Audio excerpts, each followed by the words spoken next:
Y vamos a nuestro panel de expertos que va a tocar el tema de las oportunidades de desarrollo de energías renovables. Quisiera invitar, por favor, que nos acompañen a Ilenia Anaya López, Enrique Rodríguez, Jorge Álvarez Lam y Víctor Ormeño Salcedo.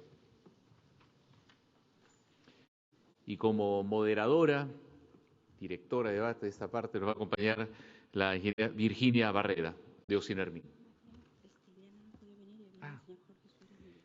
Bueno, la ingeniera Barrera nos tiene noticias. Creo que hay un pequeño cambio en el panel. Sí. En representación del Ministerio de Energía y Minas nos va a acompañar el señor Jorge Suárez Miguel. Por favor, lo invitamos que suba al escenario. Víctor, acá. Listo, y aquí.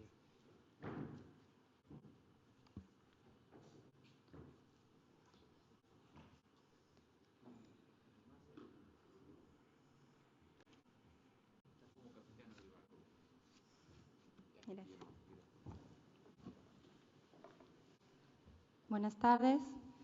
Quiero agradecerles su presencia en este segundo día del foro. Hemos tenido 2 días bastante intensos, con ponencias muy interesantes, donde hemos podido escuchar y aprender sobre las experiencias en otros países, otras realidades, de lo cual vamos a sacar provecho. Hemos escuchado, por ejemplo, en este segundo bloque del día de hoy, al señor Corchado acerca del financiamiento de proyectos de energía renovable. Nos ha explicado cómo depende mucho de la temporalidad, del proyecto en sí, de una serie de elementos. El señor Eisman también nos ha explicado sobre el impacto socioeconómico de los proyectos de electrificación rural, con unos testimonios bastante conmovedores de cómo para la población que vive en zonas rurales y aisladas, simplemente cambiar una vela por luz representa una gran esperanza y un gran cambio. El día de ayer también escuchamos que esto no es suficiente cambiar simplemente una vela por luz. Tenemos que ver formas de que este poblador que es pobre y que paga por la energía, una energía muy cara, pueda mejorar realmente su nivel de vida y salir de la pobreza, ¿no? ¿Cómo podemos fomentar esta demanda? ¿Cómo puede haber un uso productivo, un beneficio de la comunidad? También hemos escuchado al expositor de México que nos ha contado su experiencia como regulador, cómo es que se lleva este tema en México. Los escenarios son cambiantes. Hoy en día vivimos en Perú un escenario en el cual tenemos, algunos denominan una sobreoferta de energía, tenemos tal vez precios que cada vez son un poco más bajos, tenemos precios internacionales del petróleo bajos. Ante este escenario que aparentemente juega en contra un poco con las energías renovables, cabría preguntarnos si es que en nuestro país hemos planteado un esquema que nos permita a nosotros desarrollar energías renovables de tal forma que podamos cumplir con este famoso objetivo 7 de tener una energía que sea asequible a un precio que se pueda acceder, que sea sostenible y que sea finalmente para todos. Las tarifas con un subsidio muy grande tal vez son sostenibles. Finalmente, sabemos todos los beneficios de que llegue la electricidad y la energía a las zonas rurales. ¿Qué esquemas planteamos para nuestro país? Tengo el gusto de presentar en primer término al señor Jorge Suárez Miguel. Él es ingeniero electricista de la UNI, ha trabajado desarrollando actividades profesionales en torno al área de planeamiento y administración de proyectos. Es jefe actualmente de la Jefatura de Energías Renovables de la Dirección General de Electrificación Rural del Ministerio de Energía y Minas. Ha sido coordinación nacional del programa Eurosolar en el periodo 2007-2012. También director nacional del proyecto de electrificación rural en el país a base de energía fotovoltaica. Y ha seguido cursos en Corea, en el COICA, y también en Japón, asociados con la implementación de operaciones eléctricas, de facilidades eléctricas. Le doy la palabra a nuestro expositor. Muchas gracias. En primer lugar, quiero agradecer al comité organizador de este primer Foro Global de Energía Vengo en representación de la doctora Fátima Naya, directora general de Dirección Rural del Ministerio de Energía y Minas, quien obviamente por encargos de último momento no ha podido acudir a esta invitación. Sin embargo, vamos a mostrar cuáles son las experiencias que ha desarrollado el Ministerio de Energía y Minas a través del desarrollo de la dirección rural, básicamente con energías renovables, específicamente con los sistemas fotovoltaicos de la década del 90. A mí yo quisiera hacer una pequeña presentación que está prevista.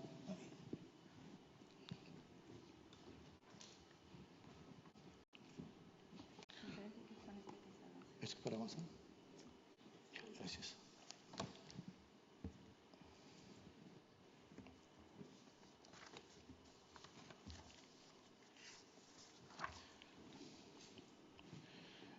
Bueno, lo que quería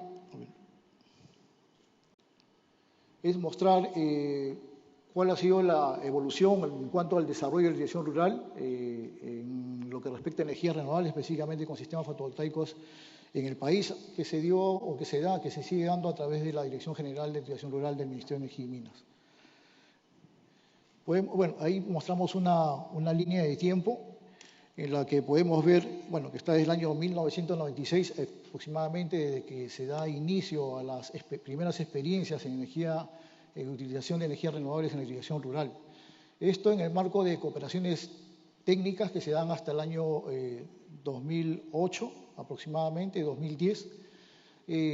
Básicamente son primeras experiencias en las cuales nosotros hemos no respondía a un planeamiento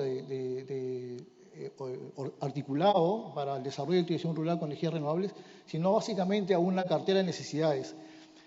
A partir del año 95, en el marco de esta cooperación técnica, hasta el año 2002, como podemos ver en esa línea de tiempo, es que se vienen desarrollando las energías renovables.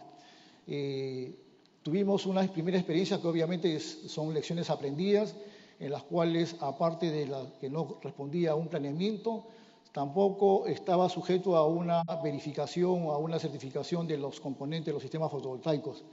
Equipos que se suministraron en este marco, que no fueron certificados y que definitivamente habían problemas contractuales respecto a los recambios de estos equipos. Se instalaron aproximadamente 1.500 sistemas a nivel nacional, que terminaron de instalarse el año 2001-2002.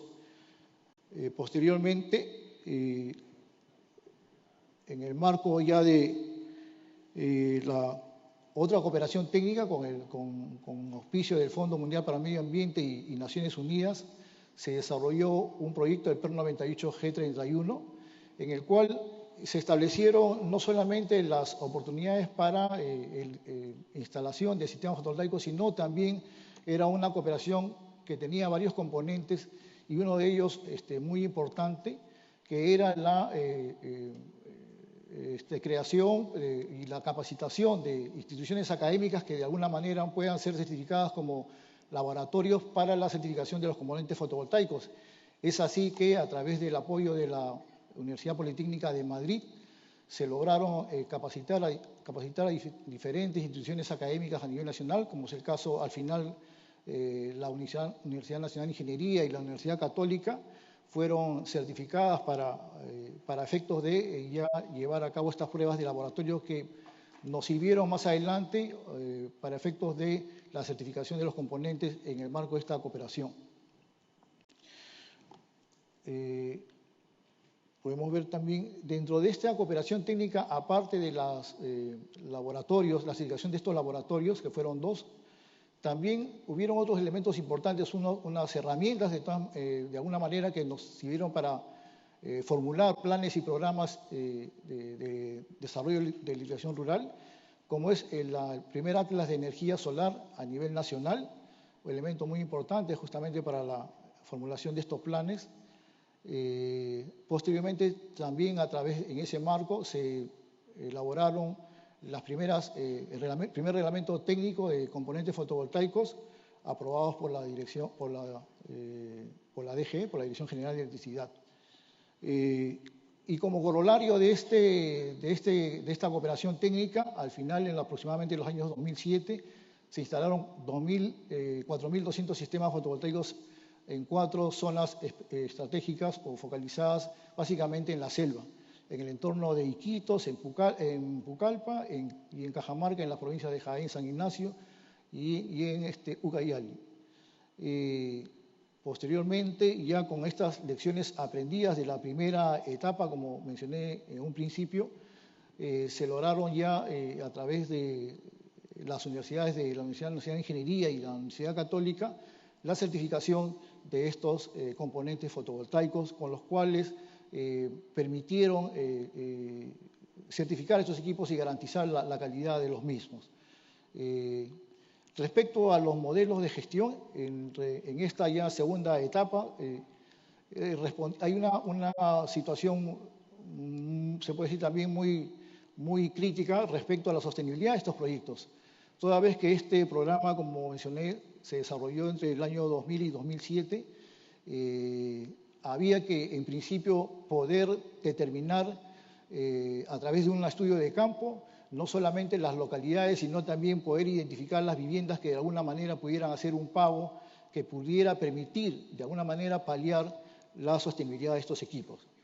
Ese pago, en esa oportunidad, estamos hablando del año 2007, están aproximadamente 17 soles, 15 soles, que definitivamente costos que no permiten cubrir estos gastos de operación, mantenimiento y lo que era reposición de equipo, básicamente, que era ese grueso para garantizar la sostenibilidad de la gestión.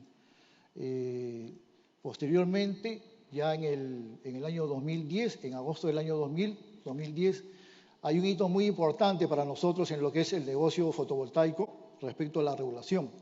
Hay un antes y un después a partir de esta fecha, del 10 de agosto del 2010, en el cual Ocinermin fija la tarifa fotovoltaica, la que nos permite de alguna manera también regular este negocio y además poder permitir que las empresas concesionarias o distribuidoras puedan recepcionar estos equipos para efectos de la sostenibilidad. La Dirección General de Activación Rural como función tiene función solamente ejecutora de proyectos. Al término de la implementación, instalación, ejecución de las obras, las transfieren a las empresas distribuidoras conforme al marco normativo vigente, que es la Ley General de Dirección Rural. Sin embargo, hasta antes del 2010, la situación, el escenario era complicado, como mencionaba hace un momento, respecto a que no había reconocimiento en cuanto a costos de reposición de equipos, básicamente, que es el grueso, como digo, para lograr la sostenibilidad del proyecto. A partir de esa fecha, ya las empresas concesionarias, y con esta tarifa se les reconocía los gastos de operación y mantenimiento y también la reposición de equipos, con lo cual ya de alguna manera permitía que estas empresas distribuidoras pudieran recepcionar los equipos y garantizar la administración de estos servicios.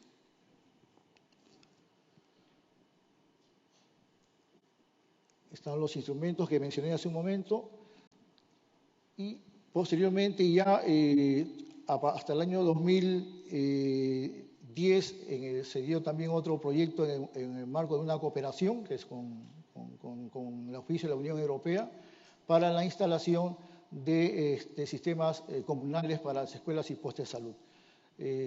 Todo esto en el marco de cooperación a partir del 2012 hasta el 2014, ya la Dirección General de Dirección Rural, a través de un planeamiento que está establecido en su documento, que es el Plan Nacional de Integración Rural, desarrolló toda una formulación de proyectos programados en esta herramienta que es el Plan Nacional, ya con recursos propios. Y en desde a partir del año 2012 hasta la fecha, aproximadamente en 3 años, 4 años, se han logrado instalar aproximadamente 20.000 sistemas fotovoltaicos. En estos 3 últimos años, 14.000, con lo cual básicamente el 75% de lo que hemos instalado desde la época de los años 90. Sin embargo, estos 20.000 sistemas fotovoltaicos en términos de coeficiente de irrigación solamente representan el 0,3%. Y todavía nosotros tenemos identificado como un mercado objetivo alrededor de 500.000 viviendas a nivel nacional. Por lo tanto, esto ameritaba una forma, una estrategia, en todo caso, más ágil para efectos de poder avanzar. Es por eso que a través de los marcos que se dieron el marco normativo a través del Decreto Supremo 020, que es el reglamento del decreto legislativo 1002, justamente que promueve la inversión eléctrica para el uso de energías renovables en la generación eléctrica, con lo cual nos ha permitido llevar a cabo una primera subasta de energías renovables, de sistemas fotovoltaicos autónomos no conectados a red, en el cual se establece una meta que es llegar hasta los 500.000 sistemas, pero con una cantidad mínima que es de 150.000 de alcance nacional. Estamos desarrollando en pleno proceso esa implementación de este proyecto. Esperamos que, de acuerdo a estos hitos que están establecidos, el 31 de agosto del próximo año podamos llegar a la instalación o culminar con la instalación de estos 150.000 sistemas fotovoltaicos. Definitivamente, eso es también un hito muy importante, con lo cual nos va a permitir adelantar o a incrementar el coeficiente de identificación en aproximadamente 3 puntos porcentuales. El mercado, en la segunda etapa, como había mencionado, la tarifa fotovoltaica es una tarifa regulada por el Estado, por los INERMIN, y en el marco de esta subasta ya la tarifa la pone el propio mercado. Esperemos pues que los resultados sean óptimos, con lo cual daríamos un paso muy importante en el desarrollo de la electrificación rural en el país. Muchas gracias.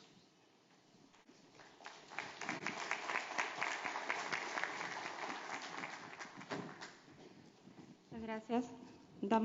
Invitamos a tomar la palabra al señor Enrique Rodríguez, quien es especialista en energía del Banco Interamericano de Desarrollo. Tiene más de 25 años de experiencia laboral.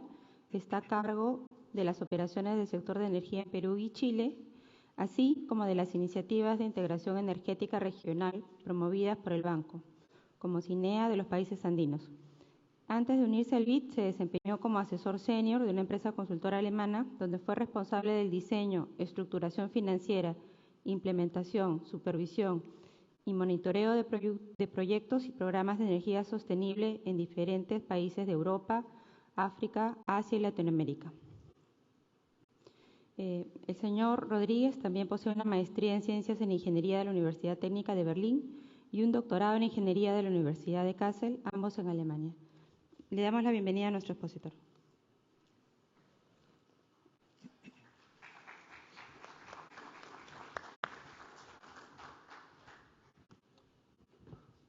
Buenas tardes. No tengo una presentación como tal. Tenía entendido que más bien este era un panel para compartir algunas perspectivas sobre lo que es el desarrollo energético sostenible en los países latinoamericanos y sobre todo en el Perú. Por eso quisiera comenzar contándoles cuál es la perspectiva de un banco de desarrollo como el del BID. Y siempre me remito al 2010, cuando nosotros hacemos una ampliación de capital en el banco por casi 70 billones de dólares y definimos como prioridad financiar en Latinoamérica y el Caribe lo que se llama el desarrollo sostenible de los países, que en el tema de energía básicamente está orientado a combatir cambio climático y ojalá la utilización de energías limpias. Eso nos lleva a un compromiso que en términos prácticos significa poner a disposición de los países casi 3.000 millones de dólares de recursos financieros al año para proyectos de energías renovables, en eficiencia energética y cualquier proyecto que tenga que ver con combatir el cambio climático. Eso como un compromiso institucional. El segundo es, justamente a raíz de los temas que se han tocado ahora, no he tenido la suerte de estar ni ayer ni hoy día en la mañana, solamente estuve en el panel de la tarde, pero digamos, creo que es relevante mencionar, por ejemplo, las iniciativas globales como la que es la SE4All, Energía Sostenible para Todos, que pues como ustedes saben se ha ratificado ahora en Nueva York como un objetivo de desarrollo sostenible, y que básicamente tiene esos 3 pilares en los que también nosotros trabajamos, ¿verdad? Uno es el asociado a lo que es cumplir, ojalá al 2030, que el 100% de los pobladores de Latinoamérica y Caribe tengan acceso a energía, digamos, en sus hogares. El segundo asociado a doblar la participación de energía renovable en las matrices de nuestros países. Y el tercero también a duplicar la tasa de eficiencia energética. Entonces, en esa línea, digamos, no podemos estar nosotros ajenos en lo que hacemos en el Perú. Entonces, de toda esa estrategia institucional, ¿cómo lo transformamos, digamos, en los casos de Perú? Y creo que me voy a tomar una de las preguntas que hizo la moderadora y decía, ¿qué podemos hacer como país para trazar una hoja de ruta razonable? Entonces uno ve el caso de México o el caso de otros países de la región como Chile que están, digamos, encaminados en tener una matriz energética sostenible.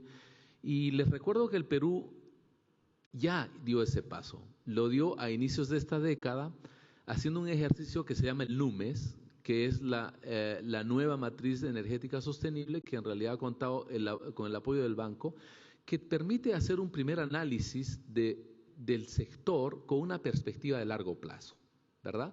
Entonces, es el momento en el que uno se sienta como planificador y dice, bueno, yo no quiero hacer solamente una política de gobierno, sino quiero hacer una política de Estado, una que me delinee una hoja de ruta independientemente de lo que vamos a tener que sufrir o no sé si gozar al próximo año, que es un cambio de gobierno. Entonces, en ese sentido, uno no puede ser ajeno en el Perú a decir que hay recursos que son energéticamente muy presentes y muy potentes como el gas natural, como la hidroenergía. Entonces, plantear un horizonte solamente basado en esos dos recursos podría ser bastante riesgoso. Entonces, si uno le echa la mirada a los otros países que tratan digamos, trazar, digamos, este tipo de hojas de ruta a largo plazo y ve pues que la modernización de los sistemas energéticos está asociada a una palabra fundamental que se llama diversificación. ¿Ok? Entonces, si uno echa una mirada a las características que tiene el Perú, un país donde se habla de un potencial de 23 gigavatios, 23.000 megavatios de potencial de energía eólica, del que estamos explotando hasta ahora no más de 100 megavatios. Hablamos de un potencial de hidroelectricidad superior a 50.000 megavatios. Ahí el estudio de los alemanes que dice 59.000, está el estudio último de los gringos que 69.000, entonces echémosle que sea el promedio de esos dos valores y tenemos ahí una cantidad de energía también bastante grande. Uno ve la geotermia y también ve que tenemos casi 3.000 megavatios de potencial disponible en geotermia. Entonces, si uno ve el ejemplo de México, dice, ¿por qué no nos basamos en una diversificación? Lo decía muy bien el colega de México, que lo fundamental es hacer un mapeo de las condiciones de potencial realmente disponibles y realmente prospectar a lo que deberíamos de encaminarnos en el futuro. Y la respuesta de esa modelación que se hizo en el marco de NUMES son algo de 22 o 23 escenarios de diferentes opciones de crecimiento y de suministro, en la que uno encuentra que una matriz eléctrica sostenible en el 2040 debería ser una combinación de 40-40-20, por ejemplo. 40% gas natural, 40% hidroelectricidad, 20% de renovables no convencionales. Entonces, la pregunta que uno se hace para atrás es, ¿qué estamos haciendo para llegar a ese escenario, digamos, que sería el que mejor nos convendría a nosotros y a las generaciones venideras? Asumiendo además de que este análisis se hizo con un mecanismo o una metodología que es la evaluación ambiental estratégica. Entonces, resumiendo, lo que creo que ya se tiene en el país es esta iniciativa, se sabe a dónde queremos ir y la cuestión es traducir eso en realmente medidas concretas. Saludamos desde el Banco de Desarrollo, que es el nuestro, muchísimo el lanzamiento de la cuarta licitación de REERS y ojalá aspiramos a tener seguramente en el futuro penetraciones mayores a las del 3.5% que están aquí. Claro, la gente va a decir sí, pero no queremos afectar, digamos, las tarifas o los precios finales a los consumidores, pero la respuesta también ya está dada en el Perú y es apostar por tecnologías que son maduras, tecnologías que son competitivas, tecnologías que están llegando al concepto que se llama el grid parity desde hace realmente algunos años atrás ya. Entonces, En el banco, creo que el apoyo que estamos dando en términos efectivos al gobierno peruano está asociado a esto, ¿no? A las líneas de base que permitan realmente reforzar estos planes estratégicos. Estamos a punto de terminar con el apoyo de la cooperación canadiense, lo que sería la línea de base que, por ejemplo, en un país como el Perú es fundamental que no se haya renovado desde hace varios años atrás, y es el de tener un balance nacional de energía útil. Realmente en el Perú todavía en estos momentos no sabemos con certeza en qué estamos consumiendo la energía, y creo que esa es la principal línea de base para después hacer una planificación energética sostenible. El otro área de intervención en el que también estamos apoyando al gobierno de Perú es precisamente en el tema de planificación. Ojalá dotar al Perú o ayudar a que el Perú pueda tener de un organismo de planificación energética integrado y sostenible. Eso obviamente está asociado a muchas decisiones estructurales dentro del gobierno que las tomarán en su momento, pero que tiene que ver también con herramientas que les permitan a los políticos y a los hacedores de decisión tener los elementos suficientes como para trazar un camino, una hoja de ruta que sea adecuada para el desarrollo sostenible y el beneficio de todos los pobladores en el Perú. Si uno va otra vez al ejemplo de lo que es México, pues entenderemos, por ejemplo, que la intervención del sector privado aquí es fundamental. Y creo que ese es el último mensaje que me gustaría darles.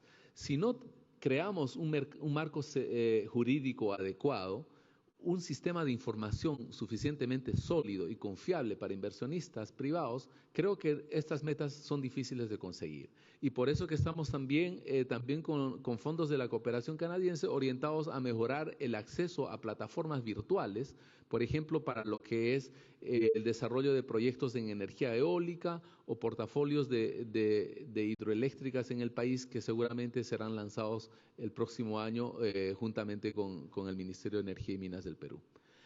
Finalmente, para terminar mi intervención, quería ofrecer, digamos, el apoyo del banco. Véannos realmente como un actor, miembro digamos, de la comunidad internacional, sí es cierto, pero también considérennos como una cooperativa a la que pueden tener ustedes acceso a los diferentes productos que tiene el banco, ya sean recursos de préstamo, recursos para el sector público o privado, o también de cooperación técnica para el desarrollo de los proyectos que puedan ayudarnos a cumplir con esta agenda de energía sostenible. Muchas gracias.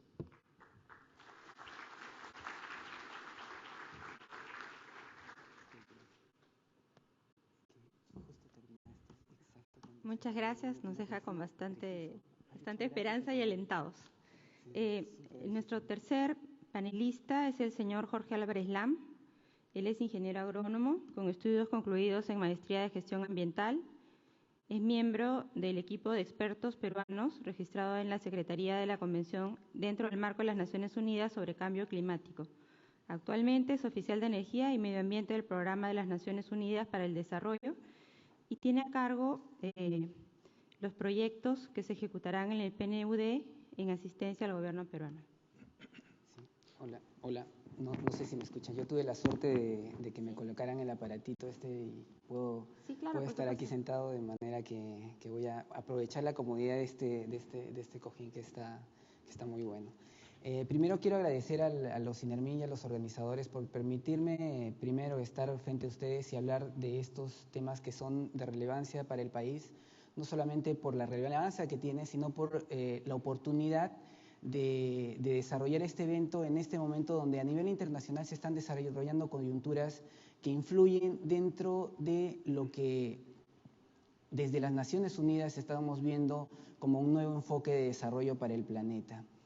Un nuevo enfoque de desarrollo que tiene que ver con el cambio de conciencia y la manera de consumir los recursos naturales tal cual como lo hemos venido haciendo y replantearnos unos nuevos que tengan una equidad entre lo que es el desarrollo económico, la conservación del medio ambiente y también el desarrollo social, lo que denominamos y todos conocemos como desarrollo sostenible. Porque ya nos hemos dado cuenta que sin este equilibrio simplemente no podemos funcionar. Entonces, felicitarlos por la organización y a todos ustedes por estar presentes en este momento de coyuntura. Como lo mencionaron, ya se han definido en septiembre los objetivos de desarrollo del milenio y hay uno específico para ponernos metas puntuales sobre el tema de energía. Sin embargo, yo los invito a revisar todos los objetivos de desarrollo del milenio que están en las páginas web de Naciones Unidas y se van a dar cuenta que desde su visión energética, porque todos ustedes están involucrados en este sector, se van a dar cuenta que de una u otra manera la actividad energética influye de manera positiva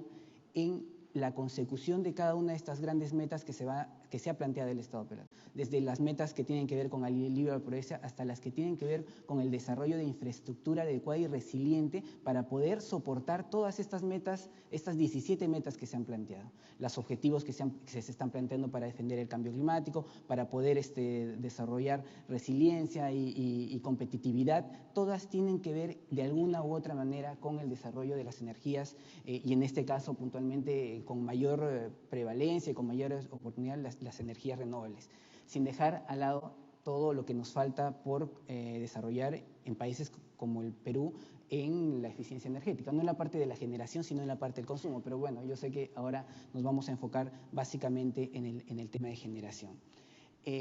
Pero no es la única coyuntura que se está dando a nivel nacional y permítanme entrar un poco al tema que me permite la especialidad que tengo, que es vincularnos a lo que está sucediendo en el marco de las negociaciones que se han desarrollado en el marco de la Convención Marco de las Naciones Unidas sobre el Cambio Climático. El año pasado fuimos sede de la COP aquí en Lima y todavía somos presidencia de la Convención hasta diciembre, hasta el 31 de diciembre que entregamos la presidencia a Francia. En este proceso se han definido una serie también de metas y compromisos que hasta septiembre han sido recibidas por la Secretaría de la Convención con el único objetivo de no superar el incremento de la temperatura en 2 grados centígrados. El Perú ha mandado compromisos, no compromisos, se les llama contribuciones porque todavía no son obligatorias, pero que de alguna manera demuestran la intención y la posibilidad y la oportunidad que el Perú tiene para reducir estas emisiones de gases de efecto invernadero. Y si ustedes las revisan a detalle, se van a dar cuenta que casi el 40% de las reducciones que se han planteado para el Perú tienen que ver con el uso de energías renovables, con la eficiencia energética y no solamente en la generación, sino también en la eficiencia energética y en el consumo de combustible, de energía, en otros sectores como el industrial y el transporte. Revísenlas y igual se van a dar cuenta que todas estas actividades y estas medidas y estos posibles compromisos, hasta ahora, contribuciones que el Estado ya envió de manera oficial a la Convención, están vinculadas y ligadas al tema de la energía. Sin embargo, y yo voy a decirlo, soy fan de la NUMES y de la evaluación ambiental estratégica, lo reviso cada vez que puedo y nos damos cuenta que los compromisos a los que el Perú, las contribuciones a las que el Perú ha sometido a la Convención no resultan ni ser el 20 o 30% del potencial que realmente tiene el Estado peruano para poder desarrollar energías renovables y además contribuir con estas metas globales de reducción de emisiones de gases de efecto invernadero. ¿Por qué es importante preguntar esto? Yo sé, el Perú no es el mayor emisor de gases de efecto invernadero, sin embargo, tenemos que poner nuestro granito de arena y además porque la Secretaría, después de este envío de contribuciones, ha hecho un análisis y se ha dado cuenta que con lo que han planteado hasta septiembre todos los países desarrollados y en vías de desarrollo, no cumplimos la meta de los 2 grados centígrados. La primera evaluación es que si cumpliríamos todo, estaríamos bordeando los 2.5 a 3 grados centígrados de incremento de la temperatura, con lo cual las inversiones que tengamos que hacer los países en vías de desarrollo en adaptarnos a esas condiciones climáticas adversas van a ser mucho mayores que las que necesitaríamos para invertir en toda la inversión que tenemos, por ejemplo, para sacar la NUMES adelante, en el caso de Perú. Entonces, es oportuno. Por eso les decía, es oportuno pensar en la inversión que se tiene que hacer en este momento sobre la base de las energías renovables y las energías limpias. No solamente las energías renovables convencionales, sino las energías también, las tradicionales y también las energías limpias. En el caso de Perú, la presencia del gas natural, que para el caso de los gases de efecto invernadero es uno de los combustibles fósiles más limpios que existen y más adecuados y recomendados. Y que además en el caso de Perú ha permitido que la presencia y la introducción del gas natural genere un cambio tecnológico, una modernización de todo nuestro sistema industrial que para forzar el uso, por permitir el uso de este gas natural, ha forzado que haya una mejora tecnológica que ha sido muy evidente y que se puede evidenciar en si uno revisa los balances nacionales de energía que publica el Ministerio de Energía y Minas, uno puede ver que la intensidad energética en el Perú a nivel de los sectores ha ido disminuyendo y cada vez somos más eficientes. Ya inclusive el Ministerio de Energía y Minas ya hace análisis comparado de cómo está nuestra generación de energía respecto a la emisión de gases de efecto invernadero que el sector energético está haciendo, y cada vez estamos siendo más eficientes en la manera de hacer nuestras emisiones. Entonces, es sumamente importante y, como les digo, oportuno comenzar, no comenzar, yo sé que ya se ha estado analizando esto, pero volver a replantearnos estas grandes metas que nos estamos planteando. Recordar, como lo mencionó mi colega del Banco Interamericano de Desarrollo, la importancia, por ejemplo, que tiene el hecho de haber desarrollado esta evaluación ambiental estratégica del sector energía. Es uno de los pocos sectores que tienen evaluación ambiental estratégica y además tienen una visión al más largo plazo. No hay que permitir que estas evaluaciones, que han costado mucho desarrollarlas y además concordarlas y acordarlas, se queden en un anaquel y simplemente no se consigan y no se sigan como ejemplos puntuales. El Programa de las Naciones Unidas para el Desarrollo, en este momento, está apoyando al Ministerio de Energía y Minas en desarrollar y mejorar actividades que el Estado peruano ya ha comenzado a implementar, pero vincularlos y relacionarlos con lo que significa esto respecto a la contribución de sus reducciones de emisiones de gases de efecto invernadero. Y la semana pasada, y me complace informarles que la semana pasada hemos firmado un nuevo proyecto por el orden de los 4.5 millones de dólares, donde vamos a ayudar al Ministerio de Energía y Minas a desarrollar esto que le llaman en la Convención de Cambio Climático las NAMA, las acciones apropiadas de mitigación, para poder permitir no solamente reducir las emisiones, sino que estas tengan sistemas de reporte y verificación que permitan, primero, reportar ante la Convención Marco de las Naciones Unidas y ante el mundo los esfuerzos que el Estado está haciendo para contribuir con este problema global. Pero además también nos va a permitir compartir estas experiencias con países de la región que también tienen los mismos problemas que tenemos nosotros y que por diferentes razones, todavía no han encontrado las fórmulas adecuadas para poder implementar acciones que ya hemos desarrollado. Tenemos pensado desarrollar acciones apropiadas de mitigación, estas NAMAs, para precisamente toda esta nueva iniciativa que ha sido lanzada para poder llegar en algún momento a las 500 millones de paneles fotovoltaicos a nivel nacional, transformarlo en un NAMA y que sea reportado como tal. Todo el esfuerzo que el Estado peruano ya ha venido desarrollando para poder introducir las energías renovables, recursos energéticos renovables, porque ya es un esfuerzo que el Estado está haciendo, que le está costando recursos al Estado, esfuerzo y dedicación a costas como lo mencionó mi colega, de la tarifa, que todos los peruanos estamos pagando además, simplemente por permitir y facilitar y asegurarnos que la matriz energética se diversifique y no vivir dependientes de una o dos fuentes energéticas que tenemos y que también las podemos usar. Y finalmente, el último nada más sería estar vinculado al consumo, a esta parte de eficiencia energética que debemos también comenzar a analizar, no solamente desde el punto de vista productivo, sino desde el punto de vista también del consumo comercial y domiciliario. El último balance nacional de energía útil que sacó el Ministerio de Energía y Minas nos dio sorpresas. No es el sector energético ni ninguno de los sectores productivos el más ineficiente en el consumo de energía, básicamente electricidad, es el sector residencial y comercial. Y lo que pasa es que nosotros como seres humanos estamos esperando que las industrias, que las grandes empresas o que los políticos tomen las decisiones, hagan los cambios, sin darnos cuenta que nosotros desde nuestros hogares podemos ayudar en este gran proceso de ser más eficientes, de hacer más productivo nuestro país y además de manera colateral disminuir y apoyar la reducción de gases de efecto invernadero. solo darnos cuenta, pensar en cómo son nuestros hábitos de consumo, ya nos llama bastante la reflexión de cómo, de saber que si continuamos este esquema de consumo que tenemos en este momento, pues simplemente no vamos a poder lograr conseguir estas metas de no reducir, de no incrementar el calentamiento en más de 2 grados centígrados, lo que realmente sería catastrófico para países como nosotros, el Perú, que somos altamente vulnerables al cambio climático. Okay. Muchas gracias al señor Lam. Finalmente, permítame presentar al ingeniero Víctor Ormeño Salcedo. Es ingeniero electricista de profesión, cuenta con estudios de posgrado en Estados Unidos, Francia y Suecia, posee un Master of Science de Purdue University en Estados Unidos. Ha contribuido en la elaboración y revisión del marco regulatorio para la modernización del sector eléctrico peruano desde hace más de 20 años y actualmente se desempeña como gerente de regulación tarifaria de OCINELMIN. Trabaja en actividades relacionadas con la regulación de la electricidad y del transporte y distribución de hidrocarburos por ductos. Ingeniero. Gracias, Virginia. Bueno, muy buenas tardes. Yo también, igual que mis colegas, estuve tentado de agradecer a los organizadores, pero se me presentó un dilema, porque yo de alguna manera soy cómplice de la organización de este seminario, entonces me pareció que iba a ser un pecado de soberbia estar agradeciéndome a mí mismo, ¿no?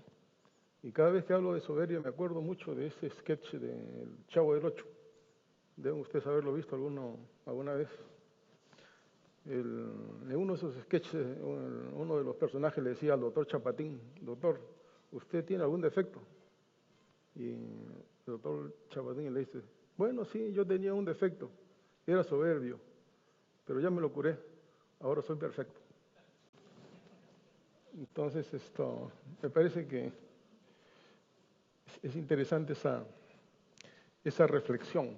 Yo quería darles, dado mi formación y mi área de trabajo, darles la perspectiva del regulador sobre estos temas que se están discutiendo hoy en día, ¿no? Mucho de lo que nos está preocupando últimamente con relación al desarrollo de las energías renovables se plantearon, y de eficiencia energética se plantearon hace muchos años aquí en el Perú. En el año 92 se produjo una transformación profunda en el marco regulatorio del país. Hizo una transformación de todo el sector eléctrico. Nos sacó de una situación increíblemente complicada en la que había ingresado el país por haber tenido un sistema antiguo, supuestamente planificado, pero que más era un desarrollo de deseos, de cómo queríamos que se desarrollara el sistema, de un sistema de planificación. A partir de esa experiencia hubo un vuelco tremendo, en el cual casi se proscribió la palabra planificación. Tremendo error, creo yo, hoy en día, sobre todo en las áreas de transmisión. Luego hemos corregido esto allá en el año 2006, ¿no? Pasando una ley en la cual tenemos que hacer una planificación centralizada de la transmisión y hacer planes vinculantes. Entonces hemos resuelto de alguna manera ese problema, ¿no?, de la falta de planificación. Pero no obstante, creo que uno de los problemas esenciales del país es eso, la falta de planificación, y una planificación que debería estar a la altura del CEPLAN, que trascienda a los gobiernos, ¿no? Porque uno se frustra cuando comienza a ver que alguien comienza a elaborar un plan de desarrollo y de repente cambian el gobierno, cambian las autoridades y esto como que vuelve otra vez a empezar. Entonces eso es frustrante. Yo envidio mucho el esquema, por ejemplo, colombiano, ¿no?, donde se tiene una entidad que trasciende a los gobiernos, tiene una política de Estado. Esa política de Estado no la puede cambiar el gobierno que entra. Y eso creo que es fundamental y es algo que nos falta aquí en el país. Me encantaría mucho que pudiéramos tener un esquema como este. En el año 92, como le digo, cuando empezamos la reforma del marco, hicimos un cambio importante. Y es que a partir de entonces se dijo aquí, la electricidad va a costar lo que cueste producirla, ¿no? Se acabaron los precios irreales y enviamos señales al mercado que nos costó mucho introducir, porque ustedes comprenderán, pasar de una tarifa que era $1 centavo por kilowatt hora a 2 o a 3 centavos por kilowatt hora fue un golpe, un shock terrible para la economía de los consumidores. Sin embargo, se hizo.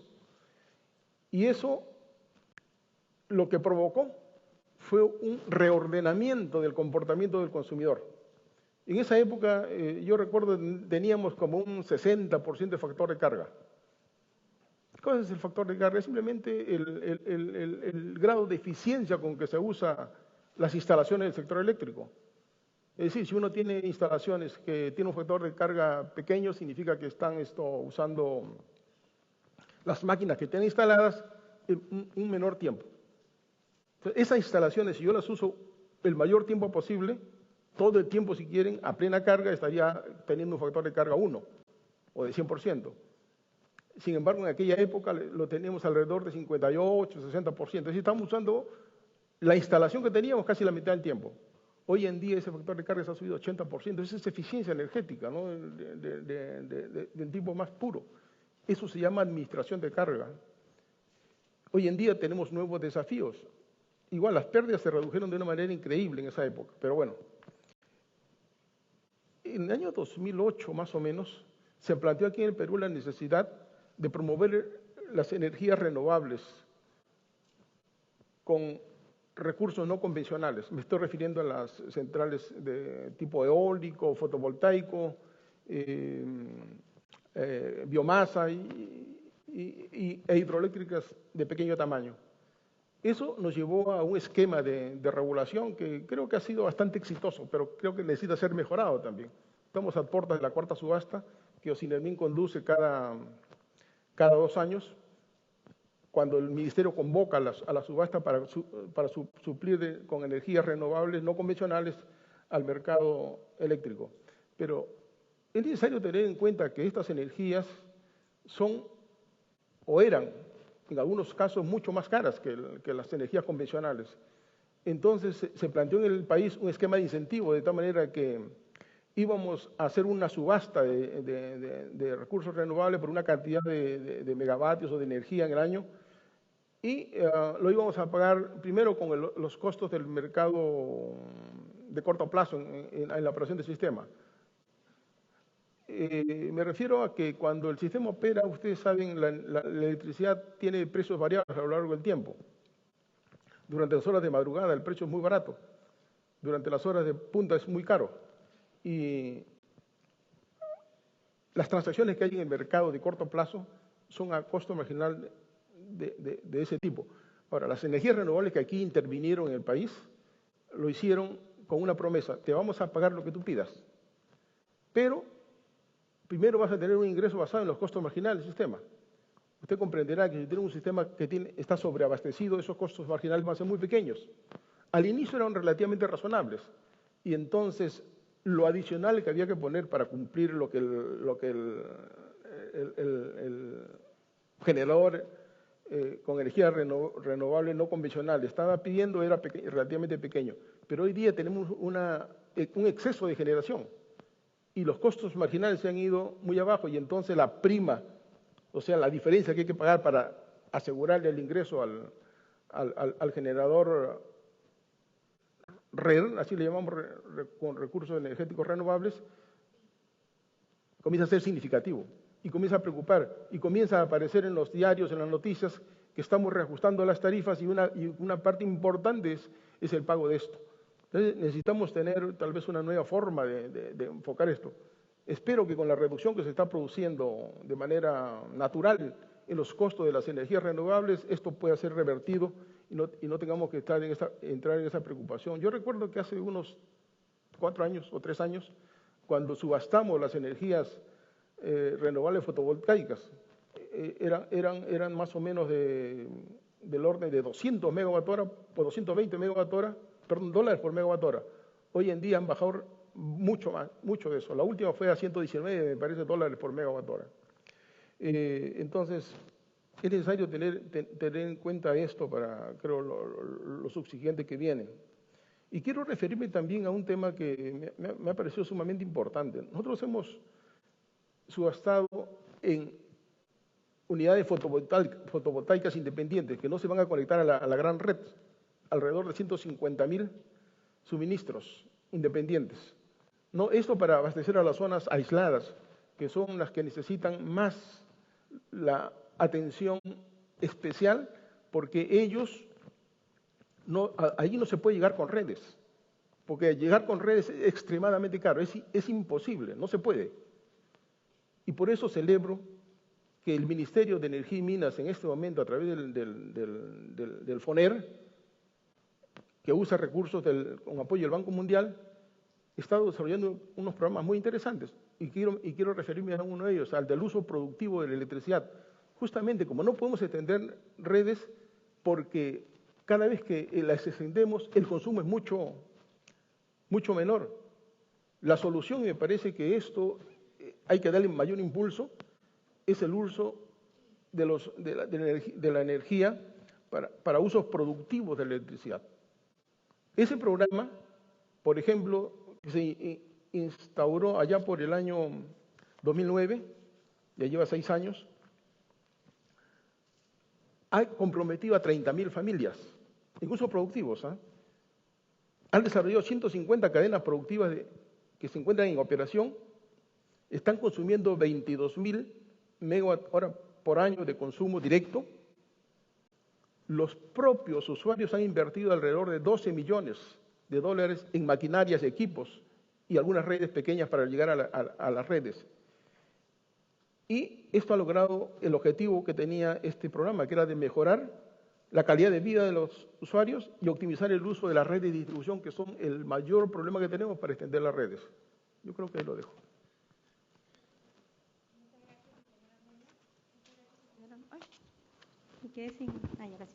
Muchas gracias, ingeniero Meño. Quiero agradecer a nuestro ilustre panel de expertos por sus reflexiones, por los alcances y por esta esperanza que nos dan que sí tenemos oportunidad de que se desarrolle mucho más las energías renovables. También nos han indicado que tenemos tarea pendiente por hacer y qué bueno que así sea. Un fuerte aplauso, por favor.